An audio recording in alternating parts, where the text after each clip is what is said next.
오늘 성경 본문 이제 마가복음 12장에 나와 있는 내용은 예수님께서 상당히 이 당시만 해도 큰 위기에 당하고 있었다 하는 것을 우리가 눈치채 볼 수 있습니다. 어떻게든 예수님을 걸어 넘기려고 예수님을 모함하려고 하는 사람들의 그런 여러 가지 책략들을 우리가 보게 되는데요. 그래서 예수님을 죽이려고 또는 실각하게 하기 위해서 예수님에게 여러 가지 이제 질문들을 하게 됩니다. 참 우리가 이런 생각을 좀 해봐야 됩니다. 이 사람은 와서 처음에 가문이설로 이야기를 하죠. 예수님 선생님이여 우리가 아노니 당신은 참되시고 아무도 꺼리는 일이 없으시니 이는 사람을 외모로 보지 않고 오직 진리로서 하나님의 도를 가르치심이니이다 하고, 이 첫 모습은, 첫 인상은 참 좋습니다. 그런데 어떻습니까? 뒤가 안 좋잖아요. 모든 사람들이 사실 그렇습니다. 처음에는 좋습니다. 근데 이제 뒤로 갈수록 안 좋아지는 게 어떻게 보면 좀 세상이고 오늘 우리들의 모습이 아닐까 하는 생각을 해봅니다. 이런 사람들은 참 조심해야 됩니다. 처음 잘하는 사람들, 이단이라고 우리가 말하잖아요. 이단이라는 말이 무슨 뜻입니까? 끝이 다르다, 그런 뜻입니다. 시작은 같아요. 처음엔 기독교인이고 아주 신실한 사람으로 속여가지고 들어옵니다. 그러나 그 끝은 어떻습니까? 끝이 달라요, 우리랑. 그게 이단이에요. 모든 게 다 다르면 아예 처음부터 시작도 안 했겠죠. 이야기하지도 않았겠죠. 그러나 그 첫 모습은 비슷하고 우리랑 같다 생각을 했는데 끝에 갈수록 점점 더 다른 이야기를 하기 시작해요. 그때 거기서 진리에서 미끄러지는 거죠. 오늘 이 사람들이 지금 예수님에게 와서 하는 이야기가 그렇습니다. 당신은 참 외모로 보지 않으시고 또 뭐 모든 면에서 다 그렇게 하시는 분이시다. 당신을 존경한다 하는 식으로 이야기를 하다가 이제 뒤에 가서 이제 그의 흑심을 드러내는데 뭐냐면 가이사에게 세금을 바치는 것이 옳습니까? 옳지 않습니까? 하고 말합니다. 이 말은 이게 어느 쪽으로 대답을 해도 다 함정입니다. 가이사에게 세금을 바쳐라 라고 하는 순간 어떻게 되냐면 이스라엘의 수많은 사람들이 이제 예수님을 더 이상 따르지 않게 되는 것이고, 바치지 마라 하는 순간에 로마 사람들에게 가서 고자질을 하면 바로 이제 예수님이 선동을 해가지고 이 로마의 법을 따르지 말라고 선동한 사람이 돼가니까 이게 진짜 문제가 심각한 거죠. 당시도 이게 우리나라 일제시대와 마찬가지로 지금 식민지 지배를 당하고 있던 시절입니다. 이게 조금 복잡한 게요, 이때 그 이스라엘 전체가 다 함께 똑같은 세법에 의해서 지금 식민 지배를 당하고 있는 게 아니었고, 갈릴리는 갈릴리대로, 예루살렘은 예루살렘대로 이게 좀 분할 통치를 당하고 있던 시절이었습니다. 예루살렘하고 이 남쪽 부분은 당시에 헤롯 왕, 이 헤롯 왕은 또 특별히 얘기하자면 에돔 사람입니다. 에돔의 후손이었던 헤롯 왕이 그곳에서 분봉왕이라는 게 뭐냐면 로마 황제로부터 네가 거기 가서 왕해 해가지고 분할받은 자기 분할지를 통치하는 사람을 분봉왕이라고 그렇게 얘기를 해요. 분봉왕이 그 이스라엘 전체 지역을 지금 다스리고 있었고요. 그리고 갈릴리 이쪽 지역, 그리고 이 나중에 북쪽 지역은 이 누구죠? 빌라도가 이제 그 총독으로서 통치를 하고 있었습니다. 그래서 이게 조금 세법도 그렇고 모든 면에서 조금 달랐다고 그래요. 근데 이제 당시에 이것들을, 이런 세금들을 걷어가지고 가는 사람들을 우리가 세리라고 그렇게 얘기를 하잖아요. 요즘 얘기로 하면 세무 공무원들인데 이분들이 뭐 공무원이니까 수고하고 애를 쓰는 건 참 좋은 것이죠. 근데 이게 좀 못된 법을 만들어 놓은 게 뭐냐면 로마 사람들이 이렇게 분봉왕을 세우거나 아니면 총독을 세우거나 이렇게 해서 이 사람들에게 너네 그 통치 지역에서 얼마가 나오면 된다 하는 그 상한가만 딱 이렇게, 하한가만 딱 만들어 놓고, 그리고 거기서 얼마를 걷든지는 그건 신경을 안 쓴 거예요. 그러면 이 세리가 어떻게 합니까? 와서 그냥 그 상납금만 맞추면 돼요. 그리고 그 이상을 걷어가면 그건 다 본인 수입이 되는 거죠. 이 민족의 배신자잖아요. 일단 이스라엘 사람들에게는 굉장히 이 민족에 대한 이 뜨거운 마음들이 있는데, 민족을 배신하고 로마에 가서 그 돈 몇 푼 벌겠다고 가 있는 인간들이니까 세리라는 건 정말 죽일 사람들인 거죠. 근데 이게 늘 어디를 가나 어느 자리에 가나 이 세금을 내야 되느냐 말아야 되느냐에 대한 논쟁들이 계속 있었고, 뭐 세금을 내야 된다라고 말하는 사람은 없었죠. 어떻게 하면 안 낼 수 있을까에 대한 얘기들을 많이 하던 때가 이때였던 것입니다. 바로 그럴 때에 예수님에게 이 질문을 던진 겁니다. 세금을 내는 것이 옳습니까? 옳지 않습니까? 하고 얘기를 하는 거죠. 여기서 이제 가이사라고 적고 있는데요. 이 가이사라는 말은 카이사르의 그 음역입니다. 카이사르라는 말은 이제 우리는 잘못 발음을 해서 영어식 발음을 하느라고 시저라고 알고 있지만, 시저의 원래 그 발음이 카이사르가 됩니다. 이건 카이사르 율리우스, 그러니까 우리가 잘 알고 있는 시저, 실제로 그 시저의 그 이름을 따서 이제 카이사르가 됐는데, 이것이 이제 황제를 지칭하는 말이 돼 있어요. 그래서 가이사 이렇게 얘기를 하죠. 황제를 의미하는 말입니다. 황제에게 세금을 바치는 것이 맞느냐 틀리느냐라고 얘기를 한 것입니다. 어느 쪽으로 대답을 해도 다 틀릴 수밖에 없는, 그래서 이제 위기에 빠질 수밖에 없는 정말 외통수를 딱 두었다라고 얘기할 수 있을 것입니다. 그런데 또 우리 예수님이 누구십니까?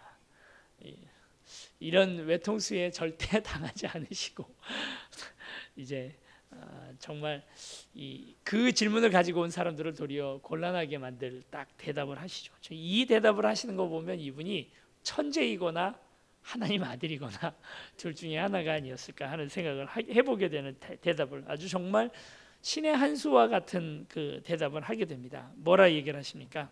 가서 데나리온 하나를 가지고 와라, 이렇게 얘기를 합니다. 이 데나리온이라는 것이 하루 품삯입니다. 하루 한 사람이 일해서 얻어가는, 그냥 노동자, 일반 노동자가 하루 일해서 얻어가는 품삯이 데나리온이죠. 뭐 요즘 얘기로 하면 어느 정도 될까요? 뭐 그때 임금 굉장히 쌌을 거니까 요즘 얘기로 하면 글쎄 한 5만 원 뭐 지폐 정도 된다고 생각하면 되겠죠. 5만 원 지폐 하나 가지고 와봐라 하고 뭐라고 얘기를 합니까? 가이사의 것은, 여기 있는 형상이 누구의 것이냐 하고 물어보시고, 가이사의 것입니다. 그러면 가이사의 것은 가이사에게, 하나님의 것은 하나님에게, 이렇게 얘기를 합니다.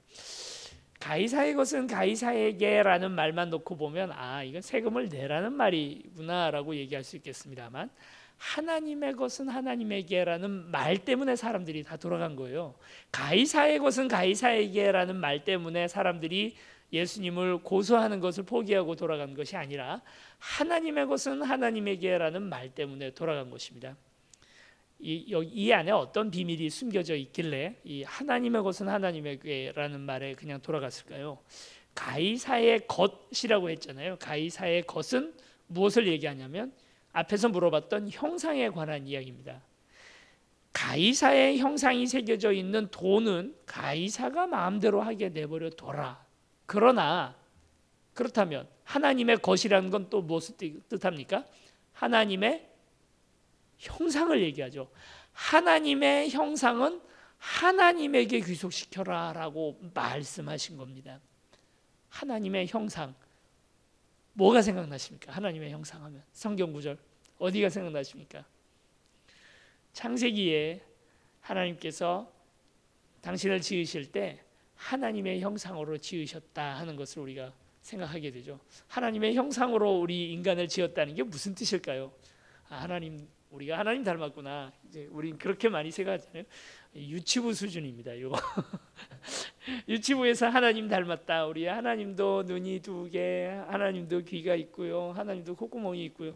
저는 이제 그 얘기를 들을 때마다, 뭐 물론 어렸을 때였지만, 그 하나님도 뭘 자꾸 밥을 드시고, 뭐 하나님도 그러면 뭐 이렇게 드셨으니까 또 나오는 데도 있겠죠. 하나님도 그러신 분인가? 하나님도 손이 있고 하나님도 발이 있고 그런 분인가?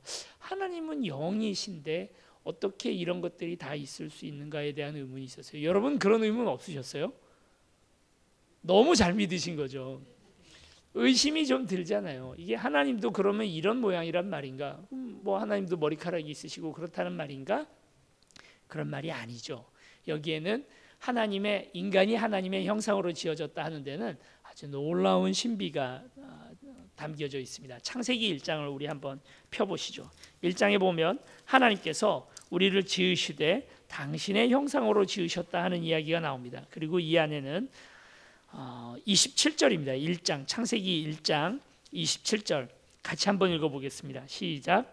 하나님이 자기 형상 곧 하나님의 형상대로 사람을 창조하시되 남자와 여자를 창조하시고 28절까지도 읽어볼게요. 하나님이 그들에게 복을 주시며 하나님이 그들에게 이르시되 생육하고 번성하여 땅에 충만하라 땅을 정복하라 바다의 물고기와 하늘의 새와 땅에 움직이는 모든 생물을 다스리라 하시니라. 아멘.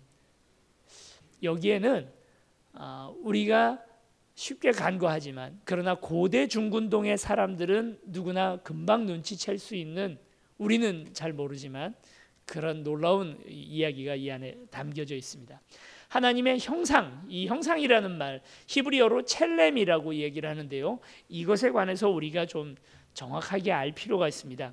여러분 고대 이집트에 가면, 이제 한번 사진을 한번 보여주시면 감사하겠는데요, 고대 이집트에 가면 굉장히 많은 이런 파라오의 조상들을 우리가 보게 됩니다. 이것을 뭐라고 얘기를 하냐면 이게 바로 히브리어로 첼렘, 형상이에요.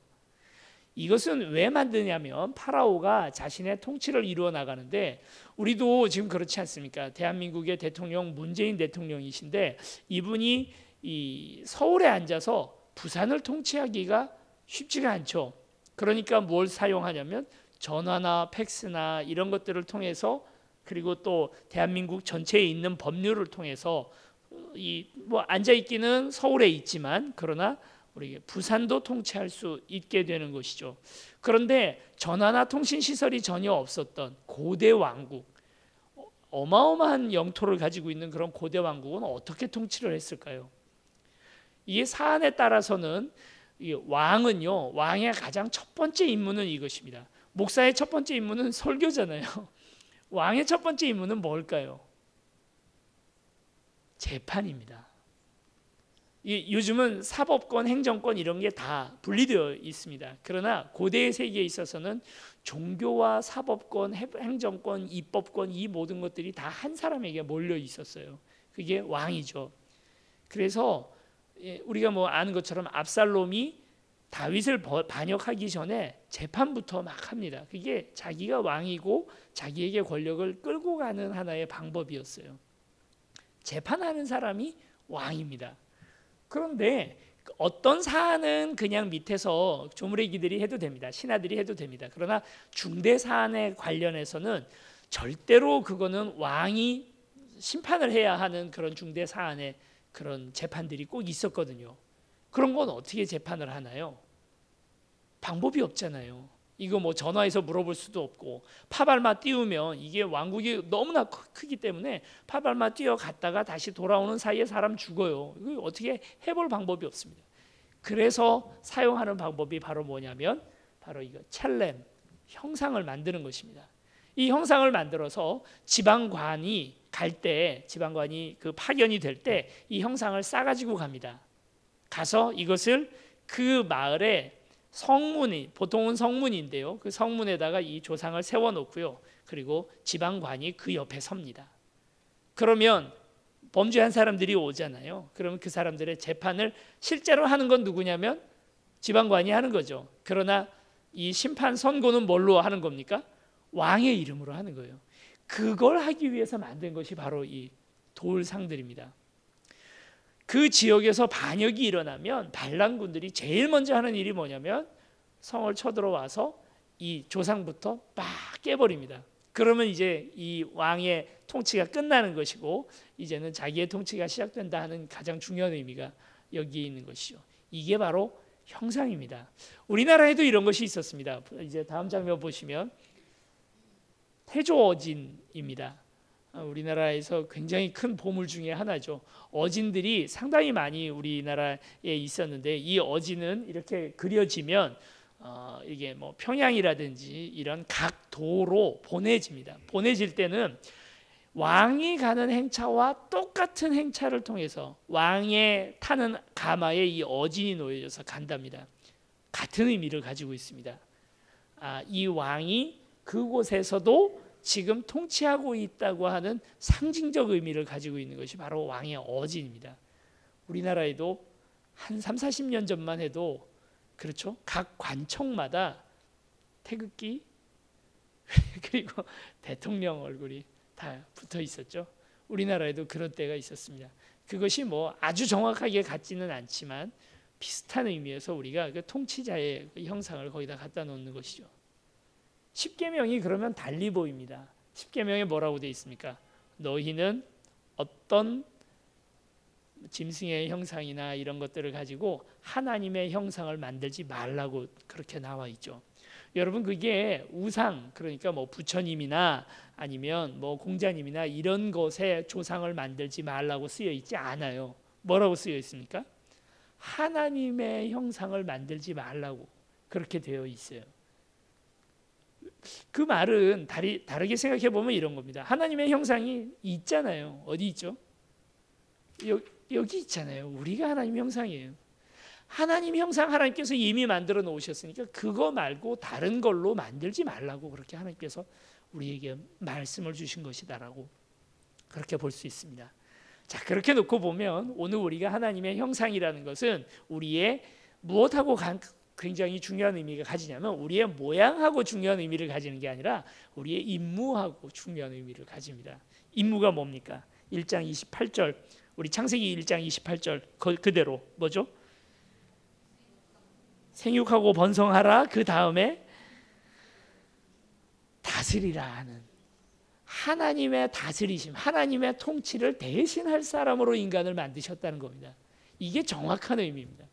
사람이 사람으로서 오늘 이 땅에 만들어진 가장 중요한 의미가 바로 무엇이냐면 하나님의 대리자라는 거예요.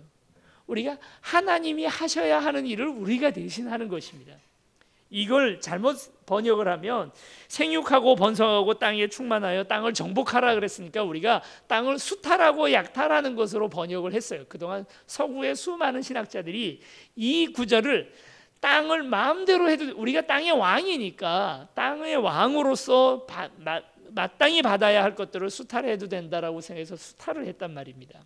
그런데 우리가 진정한 왕이신 예수님의 모델을 통해서 왕이 해야 할 일이 무엇인지 우리가 알잖아요. 그게 뭡니까? 도리어 보살피고 돌보고 치유하고 붙들고 나가야 되는데 우리가 땅을 수탈하기만 했다는 것이죠. 그게 오늘 어떻게 보면 인류의 가장 큰 비극 중에 하나입니다. 그렇게 놓고 보면 사람이 해야 할 가장 중요한 일은 바로 하늘과 땅 사이에 소통을 하면서 오늘 우리가 하나님께서 오늘 이 땅에 이루려고 하셨던 바로 그것, 에덴 동산, 그리고 하나님의 그 놀라운 천국을 이 땅에 만들어 나가야 하는 일이 우리 인간이 해야 할 가장 중요한 임무입니다. 사람들은 이 목적을 잃어버리게 될 때 인생의 허무함을 느끼고 내가 왜 사나 하는 거에 대한 그런 여러 가지 어려움들을 느끼게 되죠. 그러나 가장 중요한 우리 인간의 임무는 바로 하나님 대신 이 땅을 살아간다 하는 바로 그것입니다. 그러나 이 임무는 오늘 우리 안에서 깨지고 말았습니다. 여러분, 인간의 원래 만들어졌던 그 본질이 무엇입니까? 처음에 만들어지기는 흙으로 우리 사람을 만드셨습니다. 우리 인간의 모든 한계가 그 흙으로 만들어진 것 때문에 오게 되죠. 땅의 진료인 흙으로 오늘 우리가 만들어집니다. 그래서 다시 흙으로 다시 돌아가야 되는 것이 오늘 우리이죠. 땅의 진료인 흙으로만 만들어진 것이 아니라 인간에게 또 어떻습니까? 하늘의 진료인 하나님의 생명, 하나님의 영혼, 하나님의 이제 바람이라고 얘기를 하는데요. 이 바람이라는 말이 원래 여러 가지 의미를 가지고 있습니다. 영혼이라는 뜻도 있고 생명이라는 뜻도 가지고 있습니다. 하나님께서 그 안에 숨을 불어넣어 주심으로 인해서 그 바람이, 그래서 이 영혼을 바람이라고 표현하는 것은 성경 이곳저곳에 많이 있는데 특별히 우리가 어디서 봅니까? 사도행전 2장에 보면 급하고 강한 바람이 마가의 다락방에 성령 하나님께서 오실 때도 바람으로 오시죠. 하나님께서 오늘 우리 인간에게 불어넣은 영혼을 불어넣으실 때도 그래서 바람으로 들어옵니다. 그래서 우리가 뭐라고 얘기를 하냐면 생령이다라고 얘기합니다. 영혼과 생명체의 합성어죠. 영혼을 가진 생명체가 됐다는 거예요. 이건 하나님의 모든 피조물에서 가장 유일하고 독특하고 독창적인 그런 부분입니다. 어떤 상상가들은 이렇게 아마 사탄이 가장 가증스럽게 여겼을 것이 바로 어떻게 생명체에다가 영혼을 불어넣느냐 이거에 대해서 아주 분노를 했다. 그래서 사탄이 됐다. 뭐 이런 그런 상상들을 할 만큼이나 이건 아주 독특한 부분입니다. 우리 안에는 하늘의 진료와 하늘의 진료인 영혼과 땅의 진료인 이 흙이 육신이 같이 있습니다. 그리고 오늘 우리의 특징이 그렇습니다. 우리는 땅을 디디고 서서 하늘을 바라보는 존재입니다. 늘 우리는 이상향은 하나님을 향하여 마음을 품고 있고 더 좋은 것, 더 이상적인 것들을 바라보고 있지만 오늘 우리의 육신은 여기에 매여 있게 되는 것이죠. 그렇게 하나님께서 만드신 이유는 우리가 그 안에서 많은 좌절과 절망을 겪으라고 그렇게 하신 것이 아니라 하늘에서 뜻이 이루어진 것처럼 땅에서도 뜻이 이루어지기를 원하시는 하나님의 뜻을 우리가 하기를 바라시는 거예요. 참 이 땅에서 아리송한 문제들이 많죠. 이거 문제 어떻게 해결해야 되나? 이거 어떻게 해야 될지 잘 모르겠다라고 어려워지는 부분들이 있습니다. 근데 아주 극명한 좋은 답변이 있습니다. 이게 뭐냐면요. 이렇게 하면 됩니다. 토마스 아켐퍼스가 얘기했던 것처럼 예수님이라면 어떻게 하실까? 그거 하나면 다 무사통과입니다. 사실은 내가 이 문제를 어떻게 해결할까 하는 게 아니라 예수님이라면 이 문제를 어떻게 해결하셨을까 하면 정답은 다 나옵니다. 그걸 모를 사람은 거의 없습니다. 지금 고민되는 것들 많이 있잖아요. 이렇게 해결할까 저렇게 해결할까 많은 문제들이 있을 때 그때 내가 예수님 대리자라는 사실을 분명히 알고 예수님이라면 어떻게 하셨을까 하고 생각을 하고 나면 그러면 답은 나옵니다. 여러분 내가 하나님이다라고 주장을 하는 동안에는 못된 교주가 되는 거고요. 내가 하나님 흉내를 내려고 하면 그때는 성자가 되는 것입니다. 이 작은 차이인데요. 하나님 흉내를 내려고 하면 하나님을 모방하고 하나님을 닮아가려고 하면 성자가 되는 것이고 내가 하나님이라고 착각하고 사는 동안에는 그때는 이단의 교주가 되는 것이죠. 오늘 우리가 이 땅을 살아가는 가장 중요한 의미는 우리가 하나님 대신 오늘 이 땅 이렇게 살아가는 것입니다. 이것이 바로 하나님의 형상이라고 하는 가장 중요한 의미입니다. 어찌 보면 오늘 우리 인간이 땅을 디디고 서서 하늘을 머리에 이고 사는 사람, 그래서 하늘로부터 하나님의 뜻을 이 땅 가운데 실현하는 이 야곱이 보았던 사닥다리의 임무가 바로 오늘 우리 인간입니다. 로마서에 보면 분명하게 얘기합니다. 예수님을 뭐라고 얘기를 하냐면 두 번째 아담이라고 얘기를 하고 인간의 가장 좋은 모델이라고 그렇게 우리에게 소개하고 있습니다. 예수님께서 그 자신을 하늘로부터 내려온 사닥다리라 인자 위에 오르락내리락 한다고 그렇게 소개를 했다면 그러기 이전에 예수님 이전에 이미 우리 인간이 하늘로부터 내려오는 사닥다리였던 것이죠. 그래서 오늘 우리는 늘 하나님의 음성을 듣고 이 땅을 개척해 나가야 하는, 그리고 이 땅을 정복하고 다스려 나가야 하는 중요한 임무가 오늘 우리 가운데 있었다는 것입니다. 이걸 위해서 오늘 우리가 이 땅에 태어난 것입니다. 그러나 이것을 방해하게 된 것이 무엇입니까? 다음 장면인데요. 죄가 하늘로부터 오늘 우리가 연결되어 있던 하늘의 연결을 끊게 된 것이죠. 그래서 이제 더 이상 우리는 땅 가운데에는 있지만 이것이 끊어지고 말았습니다. 그러나 이것이 회복되어지게 되는 역사가 있게 되죠. 그것이 무엇입니까? 다음 장면을 보시면 예수 그리스도의 한 번만 더 눌러주셔요. 십자가가 바로 하늘로부터 내려온 하나님의, 그래서 이제 이 끊어진 십자가, 끊어진 사닥다리를 하늘에 다시 연결하는 역할을 하게 된 것이 바로 예수 그리스도의 십자가입니다. 그래서 우리는 이것을 어디서 가장 극명하게 경험을 하게 되냐면 기도 가운데 경험하게 되는 것이죠.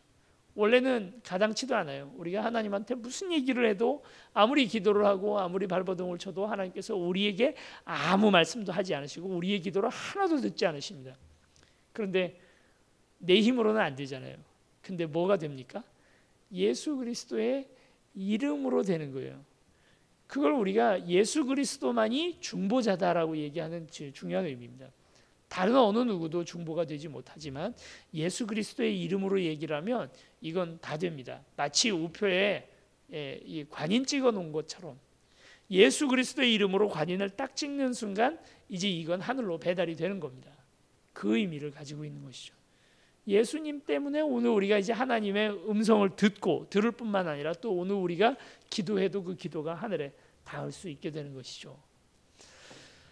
돈의 의미도 이 안에서 찾아볼 수 있습니다. 오늘 이 말씀 안에서 찾아볼 수 있습니다. 이것이 바로 당시 바로 그때 예수님 시절에 그 황제의 조상이 있는 데나리온 하나입니다. 이 황제의 조상이 있잖아요. 이것도 똑같은 첼렘, 그러니까 형상의 의미를 그대로 가지고 있습니다. 여기에 황제의 얼굴을 새겨 넣는 의미는 무엇일까요?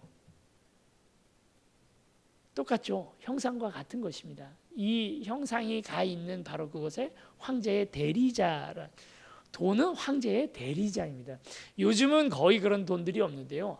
저희 그 태국에 갔더니 지금 살아있는 태국 왕의 그 얼굴을 집어넣어서 돈을 만들었더라고요.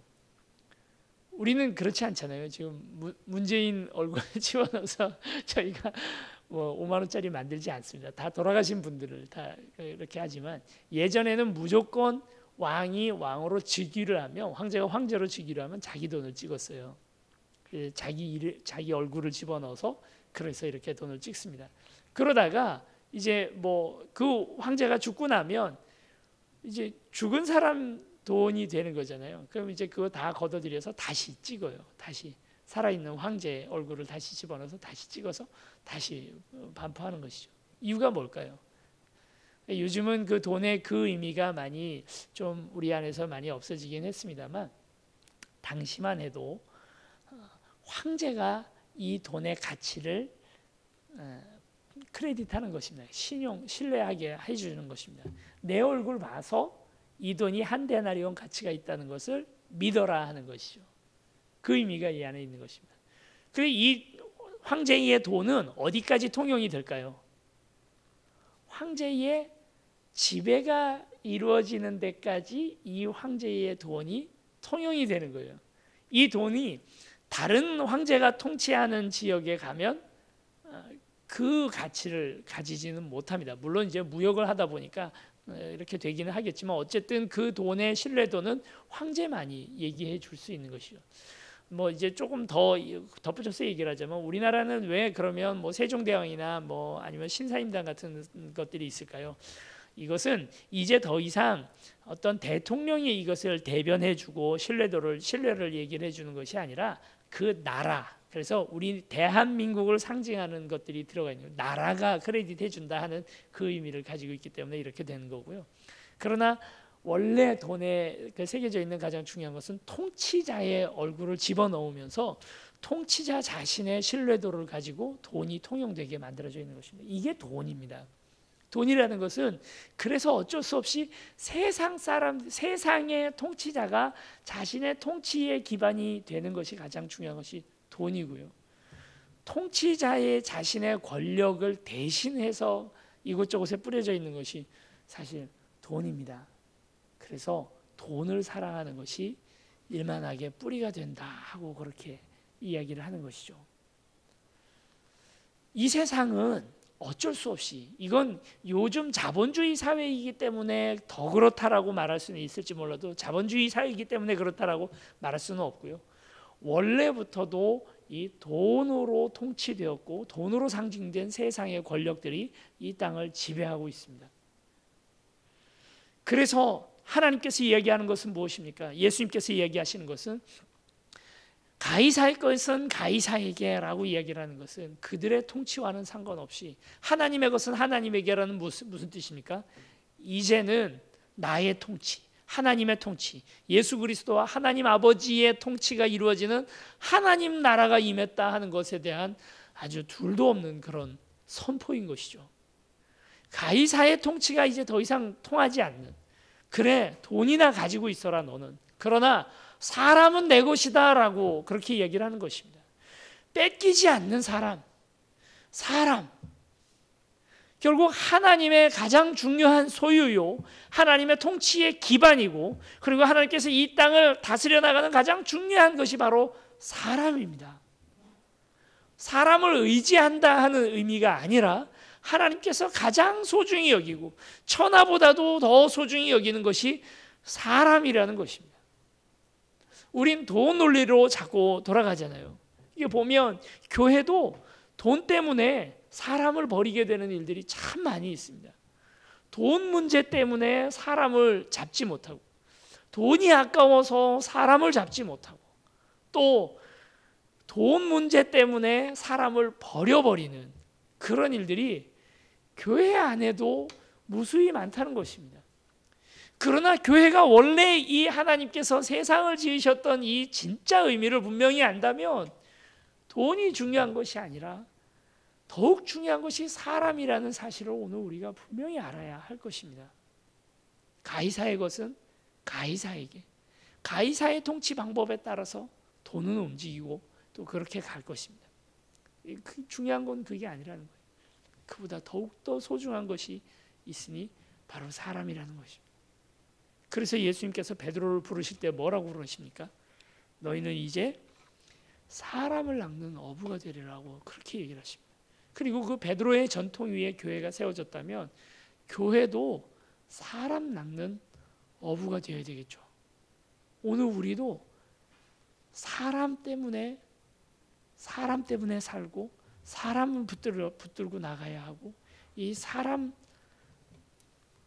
그것이 오늘 우리 교회에게 하나님께서 주신 중요한 문제입니다. 참 하나님은요 다 그냥 혼자 하실 수 있잖아요. 좀 그런 엉뚱한 상상을 좀 해봅니다. 오늘 참 하늘이 맑더라고요. 춥지만 않으면 참 좋은 날이었는데, 미세먼지 없는 날, 추운 날, 따뜻한 날은 미세먼지 많은 날. 요즘은 좀 그게 좀 안 좋긴 합니다만, 어쨌든 춥지만 참 하늘은 맑았습니다. 이 맑은 하늘에 갑자기 하나님 손이 뜩 나타나서 너희는 다 예수를 믿어라, 예수님이 진리다, 그리고 가급적 세움교회로 가라, 뭐 이렇게 써놓으신다. 얼마나 좋을까요? 그러면 수많은 사람들이 다들 세움교회 오겠죠. 근데 참 그렇게 하셨으면 벌써 2000년이나 걸릴 일이 아니잖아요. 다 예수 믿고 그냥 그 예전서부터 초대교회 때부터 수많은 제국들 그 앞에서 이미 예수님을 다 믿고 하나님 나라가 금방 만들어졌을 텐데, 그렇잖아요. 예수님 부활하시고 나서 왜 몇 명에게만 선택적으로 보여주십니까? 그냥 전국적으로 다니면, 전 세계를 다니면서 전시하고 다니면, 이거 봐라, 이거 도마처럼 니들도 다 만져봐라. 헤롯부터 찾아가가지고, 야 이거 봐라, 네가 나한테 뭐라 그랬지? 근데 이거 좀 봐봐, 나 살아났거든 하고 얘기했으면 다 믿었을 텐데요. 그런데 참 신기하게도 하나님은 사람에게 그 사명을 맡기셨다는 것입니다. 부족하잖아요. 우리 2000년 걸렸는데 아직도 그 지상 대명령을 다 수행하지 못했습니다. 우리 지혜도 없고요, 뭐도 안 되고 죄도 많고, 오늘 우리가 이게 2000년 더 주시면 이거 다 할 수 있을까? 온 세상을 다 복음화 시킬 수 있을까? 이게 자신이 없어요. 사실 2000년 더 주신다 해도. 제가 세운교회 처음 올 때 그 생각했다니까요. 하나님 지금 오시면 안 됩니다. 지금 끝내시면 안 됩니다. 저 이제 담임 목사 해야 되는데 벌써 끝내시면 안 됩니다. 그래서 하나님께서 저에게 이제 앞으로 은퇴까지 한 30년 남았는데 30년 줄 테니까 그럼 30년 동안에 택도 없죠. 제 힘으로는 아무리 제가 열심히 애를 쓰고 우리나라 유명한 목사님들만큼 사역을 열심히 한다 해도 그래도 제가 하나님의 나라를 그렇게 건설해 드리지 못할 겁니다. 이 부족한 나를 하나님께서 쓰신단 말이죠. 이게 참 웃기지 않습니까? 당신이 그냥 하시면 될 텐데 꼭 사람을 끼웁니다. 사람을 시키십니다. 무슨 말입니까? 우리를 동역자로 세우시는 거예요. 아담이 처음 에덴 동산을 만드셨을 때 하나님께서 에덴 동산에 아무 영향력도 끼칠 수 없으니까 대리자 아담을 보내신 겁니까? 아닙니다. 얼마든지 혼자 그냥 에덴 동산 다 관리 잘할 수 있습니다. 뱀이 와서 막 꼬실 때도 뱀 그냥 때려버리고 죽여버리고, 그리고 그냥 에덴 동산을 너무 아름답게 만들어 가셨겠죠. 근데 왜 사람, 그 부족하고 유혹당하고 그런 사람을, 누군가 돕는 배필이 없으면 또 혼자 하지도 못하는 그런 사람을 왜 세우셨을까요? 아니 진짜 전 몰라서 물어보는 거예요. 왜 세우셨을까요? 잘 모르겠어요. 왜 그러시는지 잘 모르겠어요. 그냥 당신께서 하시면 될 텐데 왜 우리의 중보기도가 필요할까요? 왜 몸 아픈 사람 하나님께서 그냥 뜻 고쳐주시면 될 텐데 왜 우리 보고 기도하게 할까요? 왜 교회가 필요할까요? 참 알 수 없습니다. 전 진짜 죽어서 천국 가면 그거부터 물어보려고요. 하나님 진짜 궁금해서 물어보는데요. 물어보려고요. 근데 그때쯤 되면 천국 가면 그거 궁금하지도 않을 것 같아요. 하긴. 그러나 정말 알 수 없습니다. 이 미스테리이지만 하나님께서는 정말 우리 사람을 우리를 동역자로 삼으시고 부족한 우리를 사용하신다는 것입니다. 어쨌든 오늘 우리 입장에서는 이것이 너무 영광스럽잖아요. 전능자의 동역자가 될 수 있다는 것, 하나님의 동역자일 수 있다는 것, 우리가 같이 해나갈 수 있다는 것. 우리가 전도한다는 건 무엇입니까? 하나님 혼자 하실 수도 있는 걸 우리에게 주신 아주 정말 너무나 감사한 오늘 우리의 하나님과 동역할 거리라는 거예요. 우리에게 사명 주셨다는 건 뭡니까? 하나님 하실 수 있는데 우리를 꼭 굳이 같이 하자. 우리 손 잡고 같이 이 일 하자고 하시는 일이 사명 아닙니까? 여러분 근데 이게 왜 부담스러워요? 이게 왜 싫어요? 이렇게 좋은 게 어디 있습니까? 참 전 이해하다 못할 게 이 신학교에 자기는 끌려왔다고 하기 싫어 죽겠는데 끌려왔다고 말하는 제 동기들 참 이해가 안 갔습니다. 뭘 끌려와 이게 이게 이렇게 좋은 게 어디 있어? 이렇게 좋을 게 어디 있어? 이렇게 영광된 게 어디 있어? 이게 사명인데 왜 여길 끌려오고 있지? 이해가 안 가더라고요. 말은 그렇게 하지만 그분들도 사역 신나게 하긴 했습니다.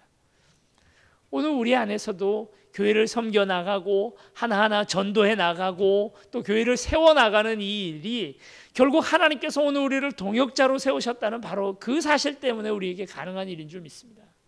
하나님께서 오늘 우리를 다 치우시고 천사 한두 명만 가지고도 얼마든지 만들어 나가실 일을 굳이 오늘 우리 세움교회 성도들은 우리를 통해서 이 일들을 이루게 해 나가신다는 사실입니다.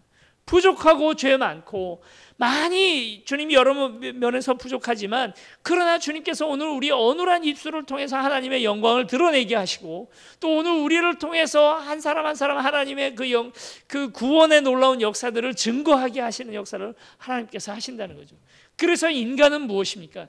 인간의 제1된 목적은 바로 무엇이냐면 바로 하나님의 동역자라는 사실, 하나님의 대리자라는 사실, 우리가 하나님 대신하는 사람이라는 사실입니다. 결코 잊지 말아야 할 것은요, 우리 옆에 있는 분이 바로 하나님의 대리자라는 사실입니다. 참 이해가 안 가는 것 중에 하나가 또 그겁니다. 뒤에서 이제 뒷말하는 사람들이요. 야, 김 집사, 이 집사, 이러면서 막 얘기하시는 분들이요. 뭐 하고 있는 겁니까, 그분이 지금? 하나님 욕하고 있는 거예요. 하나님 대리자를. 그렇잖아요. 살인이 왜 죄입니까? 살인은 사람을 죽이는 일이기도 하지만 하나님을 파괴하는 일이기도 한 것입니다. 왜 우리가 우리의 이웃을 잘 대접하는 것이 하나님 대접받았다 이렇게 하십니까? 실제로 그런 것입니다. 우리가 누구 한 사람을 잘 끝까지 대접하고 사랑하고 아끼고 보살피는 것은 곧 하나님에 대한 것입니다. 그래서 내 부모를 공경하지 못하면서 하나님 공경한다 얘기하지 말라 얘기를 하시고, 이웃을 누군가 이웃 한 사람에게 물 한 사발 떠다 준 것을 곧 하나님께서 그것을 받으셨다, 셈친다 하고 얘기하시지 않습니까? 이것이 오늘 우리에게 놀라운 진리입니다. 하나님께서 오늘 우리를 하나님의 형상으로 세우셨다 하는 가장 중요한 진리가 이 안에 있는 줄 믿습니다. 우리 옆에 있는 분에게 이렇게 고백하시겠습니다. 당신은 하나님의 형상입니다. 당신은 하나님의 형상입니다. 그리고 하나만 더 따라해 봅시다. 내가 하나님이라고 생각하면 교주가 되고, 시작. 내가 하나님을 닮으려고 하면 성자가 된다. 다시요. 내가 하나님이라고 생각하면 교주가 되고, 내가 하나님을 닮으려고 하면 성자가 된다. 이제 그만 고민하시고 내가 예수님이라면 어떻게 할까를 생각하시고 그대로 행하시는 저와 여러분들이 되었으면 좋겠습니다. 분명히 말씀드립니다만 다 오늘 저녁에 다 가서 이 말을 실패하게 되실 겁니다. 이게 실패하게 될 것입니다. 그러나 우리의 기준이라는 게 분명히 있잖아요. 커트라인이라는 게. 이대로 하면 되는구나 하는 것을 알고 틀리는 것하고 모르고 그냥 막 틀리는 것하고는 분명히 다릅니다. 예수님처럼 살려고 하면 정말 잘 안 됩니다. 그대로 되지 않습니다. 이건 정말 많은 수행과 수련이 필요합니다. 그러나 이게 바로 신앙생활이라고 우리가 부르는 것이죠. 신앙생활이 뭐 다른 겁니까? 교회 와서 예배드리고 찬송하고 구역 예배드리고 하는 게 신앙생활이 아니에요. 신앙생활의 가장 중요한 가장 정확한 정의는 바로 이것입니다. 예수님을 닮아가려고 애를 쓰는 것, 그게 신앙생활입니다.